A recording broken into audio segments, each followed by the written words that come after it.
আমাদের roommate plus leader, সে আজকে বেগুন ভর্তা এবং টমেটো ভর্তা বানাবে। তো কিভাবে বানাবে এটা দেখা যাক। হ্যালো এভরিওয়ান, সকলে কেমন আছেন? আশা করি সকলে অনেক ভালো আছেন। তো ফার্স্টে বেগুনে তেল মাখিয়ে নিল এবং বেগুনটা 4-5 জায়গায় কেটে নিল এবং ভিতরে গার্লিক ভরে দিল। এইগুলো সব প্রসেস করে বেগুন টমেটো প্রসেস করে চুলার উপরে একটা শিক রেখে এর উপরে দিয়ে দিল বেগুন এবং টমেটো। ভিডিওটা বড় পরিসরে হওয়ার কারণে আর কি ভিডিওটা ফাস্ট করে দেওয়া হয়েছে। দেখতেই থাকেন এবং সাথে থাকেন। তো বেগুনগুলা পোড়ানো হচ্ছে।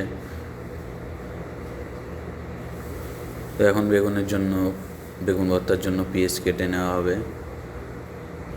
তো এর মধ্যে আবার আমরা একটু দুষ্টামি করতেছিলাম আইফোন আর স্যামসাং নিয়ে, কোনটা ব্র্যান্ড, কোনটা কেমন।